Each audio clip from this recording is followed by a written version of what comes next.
اچھا جی آخر کار اس کہنے صحیح پہ نام میرا جمعہ ہی نافذ کی ہوئے حضرت عمر فرمایا بھائی تسی روزانہ دیر نہ گھر نکلتے ہو. آپ نے فرمایا 4 رات ہی سن تسی ان پوچھا تو میں دسنا. آپ نے فرمایا روزانہ گھروں کا دیر نہ نکلنا میری بیوی بیمار ہے تو سارے گھر کا کام میں خود کرنا. انہوں نے راتی بات کیوں انہوں نے کرتے فرمایا دیر میں مخلوق واسطے رکھے ہوا ہے رات میں اللہ واسطے رکھے. انہوں نے ہفتے چیک دن دیر نہ کیوں نکل دے باہر فرمایا ایک تو سوٹ ہے جڑا میں پاک ہوں نہیں آیا پڑا میں یہ سوٹ دھونا ہوتا اپنے بیوی کی چادر بن کے بیٹھا رہنا دھو کے جب سکتا پھر باہر سبحان اللہ.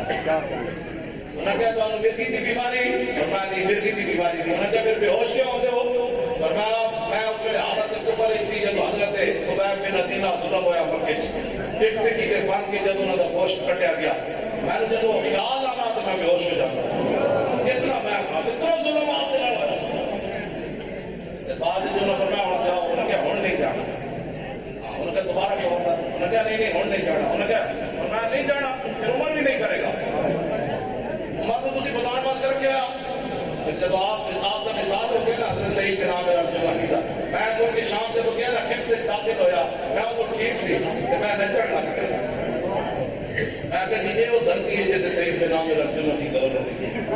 پھر میں اور نچیا حضرت خالد کو بزار دے جا میں کہا سیف بن سیوف اللہ پڑھایا ایڈا بوس دل آدمی میں میری بڑی بڑی مہربانی تسی میں اندر بھی داخل ہو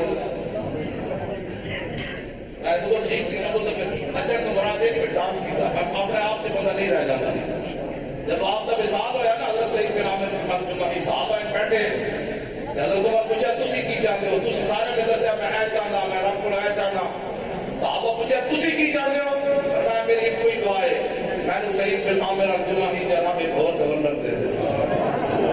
یہ صرف اسلام میں آ سکتا اور اسلام کا کام کرنا ہے اٹھ کے کام کرنا ہے.